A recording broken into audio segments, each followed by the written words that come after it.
Kita harus mengenal 7 masa itu. Wahyu pasal 1 ayat 1-20. Saya bersyukur kepada Tuhan yang memberikan pengharapan di masa kegelapan ini.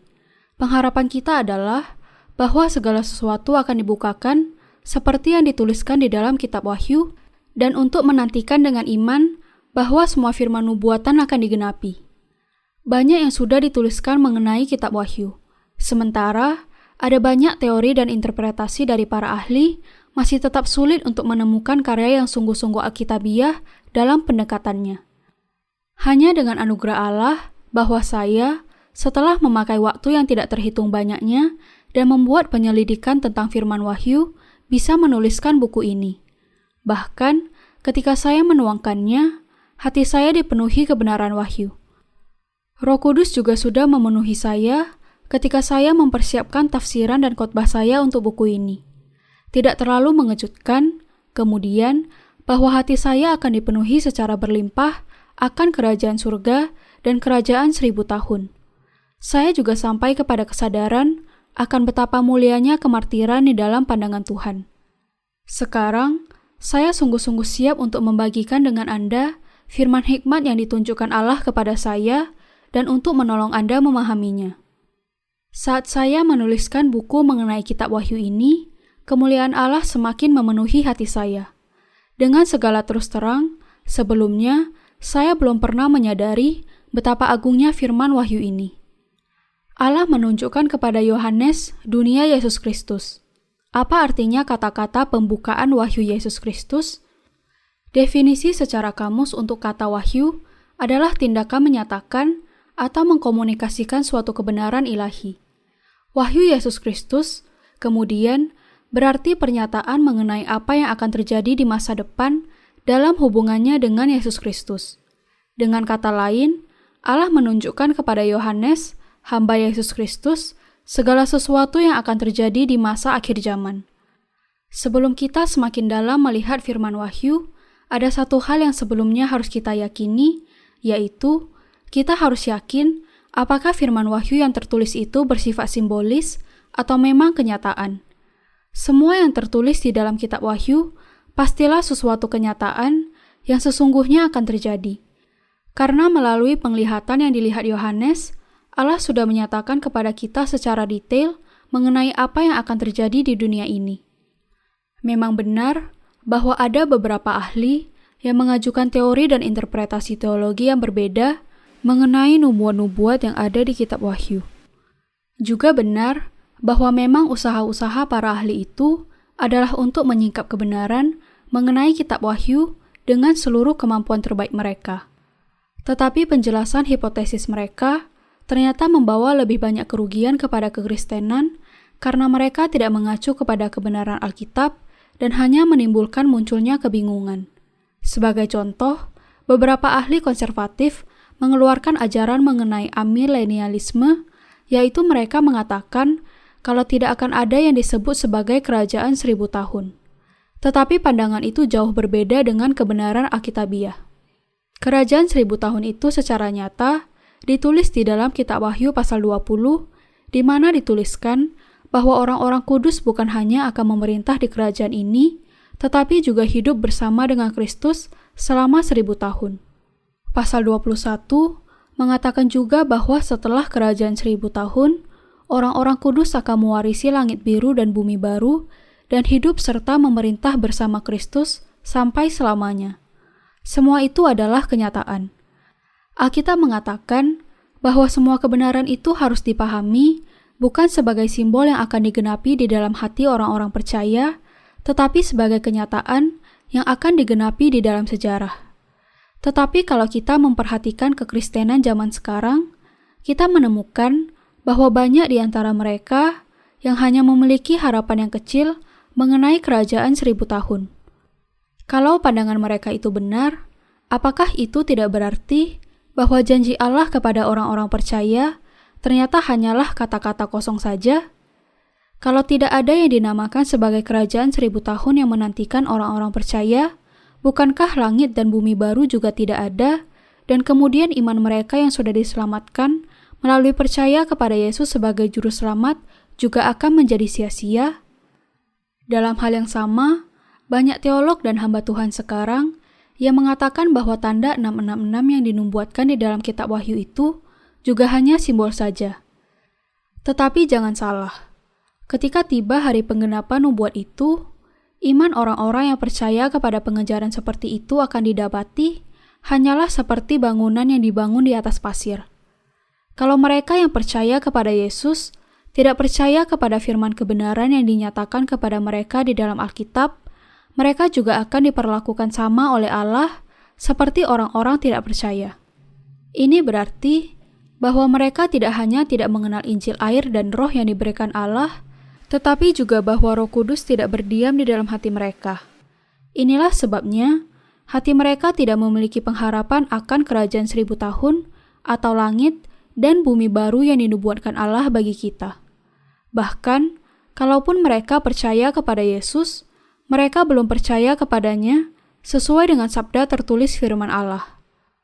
Apa yang tertulis di dalam kitab Wahyu adalah firman Allah yang menunjukkan kepada kita apa yang pasti akan dan segera terjadi di dalam dunia ini.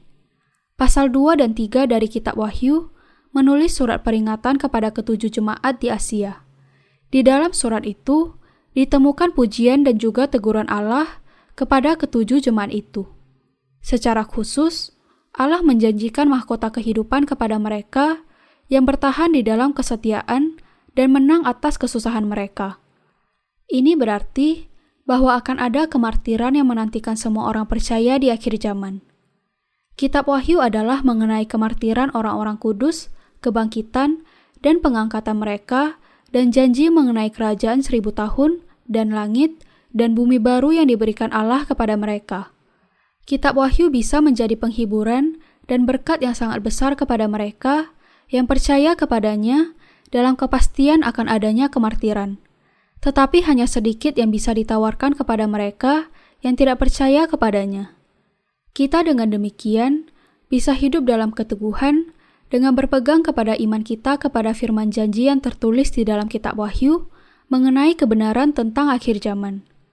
Pokok yang paling penting di dalam kitab Wahyu adalah mengenai kemartiran, kebangkitan, dan pengangkatan orang-orang kudus dan kerajaan 1000 tahun serta langit dan bumi baru. Inilah sebabnya tujuan dan kehendak Allah bagi gereja mula-mula adalah supaya orang-orang kudus bisa mempertahankan imannya sampai akhir walaupun menghadapi kemartiran.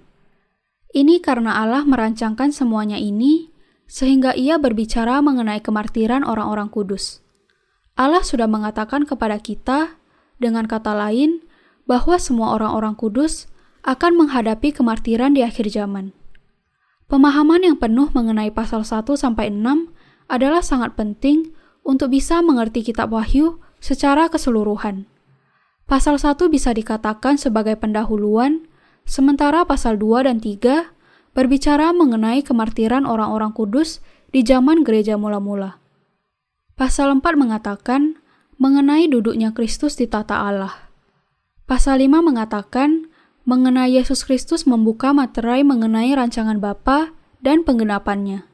Dan pasal 6 mendiskusikan mengenai 7 masa yang ditetapkan Allah bagi manusia. Memahami pasal 6 secara khusus sangatlah penting, karena akan membuka pintu pemahaman kepada kitab Wahyu secara menyeluruh untuk Anda. Pasal 6 bisa dikatakan menjelaskan mengenai cetak biru dari ketujuh masa yang direncanakan Allah Bapa bagi semua manusia di dalam Yesus Kristus. Dalam cetak biru dari Allah ini, bisa dilihat mengenai pemeliharaan Allah yang akan diberikannya selama 7 masa yang akan diberikan Allah kepada manusia. Ketika kita tahu dan mengerti apakah ketujuh masa itu, kita akan bisa menyadari di masa yang mana dari ketujuh masa itu kita hidup sekarang.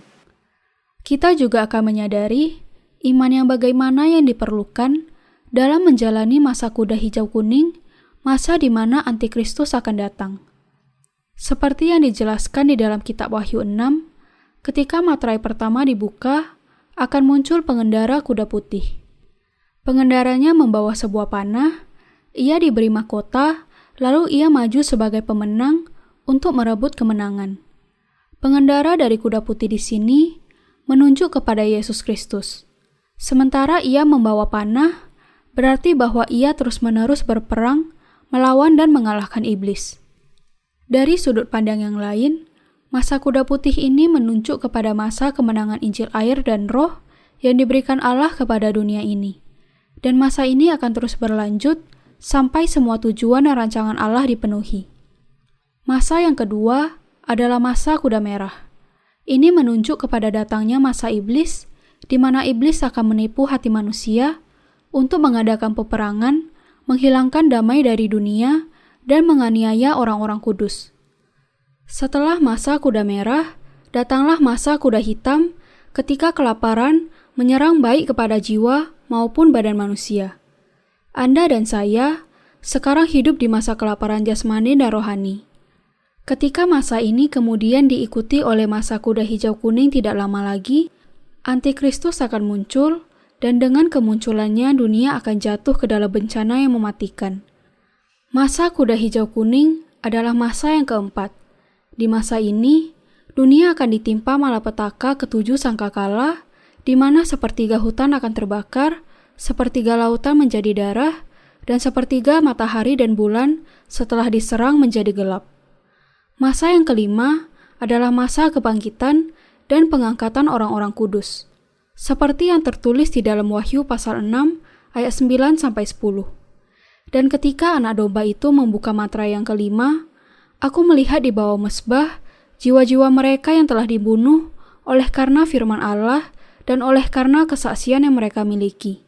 Dan mereka berseru dengan suara nyaring, katanya, "Berapa lamakah lagi ya penguasa yang kudus dan benar, engkau tidak menghakimi dan tidak membalaskan darah kami kepada mereka yang diam di bumi?" Masa yang keenam adalah masa hancurnya dunia yang pertama. Menurut Wahyu pasal 6 ayat 12-17. Maka aku melihat ketika anak domba itu membuka materai yang keenam, sesungguhnya terjadilah gempa bumi yang dahsyat dan matahari menjadi hitam bagaikan karung rambut dan bulan menjadi merah seluruhnya bagaikan darah. Dan bintang-bintang di langit berjatuhan ke atas bumi bagaikan pohon ara menggugurkan buah-buahnya yang mentah apabila ia digoncang angin yang kencang. Maka menyusutlah langit bagaikan gulungan kitab yang digulung, dan tergeserlah gunung-gunung dan pulau-pulau dari tempatnya. Dan raja-raja di bumi, dan pembesar-pembesar serta perwira-perwira, dan orang-orang kaya serta orang-orang berkuasa, dan semua budak serta orang merdeka, bersembunyi ke dalam gua-gua dan celah-celah batu karang di gunung. Dan mereka berkata kepada gunung-gunung dan kepada batu-batu karang itu, "Runtuhlah menimpa kami, dan sembunyikanlah kami terhadap Dia yang duduk di atas tahta dan terhadap murka anak domba itu. Sebab sudah tiba hari besar murka mereka, dan siapakah yang dapat bertahan?" Apa kemudian yang akan terjadi di masa yang ketujuh yang ditetapkan Allah bagi kita? Dalam masa yang terakhir ini, Allah akan memberikan kepada orang-orang kudus kerajaan 1000 tahun dan langit dan bumi baru. Di antara ketujuh masa itu, di mana kita sekarang berada, setelah melewati masa kuda merah, di mana sebagian dunia dihancurkan oleh peperangan, sekarang kita hidup di masa kuda hitam. Semua firman Wahyu ditulis bukan secara negatif, tetapi dalam semangat positif bagi orang-orang percaya. Allah mengatakan bahwa Ia tidak hanya menghendaki memberikan kepada orang-orang percaya di akhir zaman suatu pengharapan akan kerajaan 1000 tahun, tetapi juga bahwa Ia tidak akan meninggalkan mereka sebagai yatim piatu di dunia ini. Untuk menyadari kenyataan yang dinyatakan di dalam kitab Wahyu, bagaimanapun, kita harus terlebih dahulu membuang pengajaran yang keliru, seperti teori pengangkatan pretribulasi, amilenialisme, dan pengangkatan potribulasi, serta kembali kepada Alkitab. Allah sudah menetapkan ketujuh masa bagi kita di dalam Yesus Kristus. Ketujuh masa itu semua dirancang oleh Allah bagi orang-orang kudus di dalam Yesus Kristus sejak awal mula penciptaan. Tetapi karena banyak ahli, tanpa mengerti ketujuh zaman yang ditetapkan oleh Allah itu, sudah mengeluarkan interpretasi mereka sendiri dan hipotesis yang tidak berdasar mengenai kitab Wahyu yang semakin membingungkan banyak orang. Tetapi kita semua, harus mengenal ketujuh masa yang ditetapkan Allah, dan dengan pengenalan serta iman kepada kebenaran ini, mengucap syukur serta kemuliaan kepada Dia atas segala sesuatu yang dilakukannya bagi kita. Semua rencana Allah bagi orang-orang kudus ditetapkan dan digenapi di dalam ketujuh masa ini. Saya berharap agar diskusi saya sejauh ini sudah memberikan semacam pemahaman dasar sebagai pendahuluan untuk kitab Wahyu. Melalui kitab Wahyu, kita melihat bahwa masa penciptaan oleh Allah menjadi titik awal dari ketujuh masa yang ditetapkannya di dalam Yesus Kristus dengan Injil air dan Roh. Dengan mengenal ketujuh masa itu, iman kita akan menjadi lebih kuat. Dan dengan mengenalnya, kita akan menyadari bagaimana ujian yang menantikan kita ketika kita hidup di masa kuda hitam, dan dengan kesadaran ini, kita akan bisa hidup oleh iman. Orang-orang percaya, dan itu termasuk Anda dan saya, akan menjadi martir di masa kuda hijau kuning, datang sebagai salah satu masa yang direncanakan Allah. Ketika orang-orang percaya menyadari hal ini, hati mereka akan dipenuhi dengan pengharapan, dan mata mereka akan melihat apa yang tidak bisa mereka lihat sebelumnya. Ketika para hamba Tuhan dan orang-orang kudus Allah melihat sudah mendekatnya masa kemartiran, hidup mereka akan dibersihkan dari segala macam kecemaran, karena ketika mereka menyadari bahwa mereka akan menjadi martir di masa kuda hijau kuning, hati mereka akan semakin dipersiapkan, bahkan walaupun saat itu mereka tidak menyadarinya. Kita semua akan dijadikan martir dengan cara yang sama dengan orang-orang kudus di masa gereja mula-mula. Anda harus menyadari bahwa ketika masa kuda hijau kuning sudah tiba, kemartiran menjadi kenyataan yang tidak bisa dielakkan bagi orang-orang percaya. Karena segera setelah mereka menjadi martir, mereka akan dibangkitkan. Setelah kemartiran, akan datang kebangkitan, dan bersamaan dengan kebangkitan pengangkatan, dan dengan pengangkatan akan terjadi pertemuan dengan Tuhan di surga. Setelah kemartiran orang-orang kudus, Tuhan akan membangkitkan orang-orang kudus dari kematian dan mengangkat mereka untuk membawa ke dalam perjamuan kawin di surga. Ketika masa pengangkatan orang-orang kudus terjadi, dunia akan menjadi sangat hancur sehingga sama sekali tidak akan bisa dihuni. Sepertiga hutan akan terbakar, laut, sungai bahkan mata air akan berubah menjadi darah. Apakah Anda mau hidup dalam dunia yang seperti itu lebih lama daripada yang seharusnya Anda jalani? Orang-orang kudus akan memiliki alasan semakin besar untuk bergabung dalam kemartiran karena tidak ada lagi alasan untuk tetap tinggal di dunia ini. Apakah Anda ingin hidup di dunia yang hancur itu dengan gemetar ketakutan? Tentu saja tidak. Di akhir zaman, ada masa kemartiran orang-orang kudus, dan setelah itu ada kebangkitan serta pengangkatan, dan dengan kebangkitan serta pengangkatan itu, ada kemuliaan hidup kekal dengan Allah di kerajaan 1000 tahun dan langit dan bumi baru. Alkitab dengan jelas mengatakan kepada kita bahwa di tengah-tengah masa kesengsaraan besar, yaitu 3,5 tahun dari masa 7 tahun, orang-orang kudus akan dijadikan martir karena melawan antikristus dengan iman mereka, dan itu akan diikuti oleh kebangkitan dan pengangkatan mereka serta kedatangan Kristus yang kedua kali. Dengan kata lain, kembalinya Kristus dan kebangkitan serta pengangkatan orang-orang kudus akan terjadi setelah kemartiran mereka selama masa kesengsaraan besar. Sekarang ini, saatnya bagi Anda untuk lebih memikirkan mengenai pokok-pokok yang itu. Bisakah kita menjadi martir bahkan sebelum masa kuda hijau kuning yang ditetapkan Allah itu terjadi? Tentu saja tidak. Tetapi teori pengangkatan pretribulasi mengatakan bahwa semua orang-orang kudus akan diangkat oleh Allah sebelum terjadi di masa kesengsaraan besar, dan bahwa mereka dengan itu tidak akan menjalani masa kesengsaraan yang 7 tahun. Pandangan ini mengatakan bahwa tidak ada kemartiran dan tidak percaya bahwa masa kuda hijau kuning akan terjadi kepada orang-orang kudus. Kalau teori pengangkatan pretribulasi ini benar, apa kemudian kemartiran yang dibicarakan di dalam Wahyu pasal 13 itu?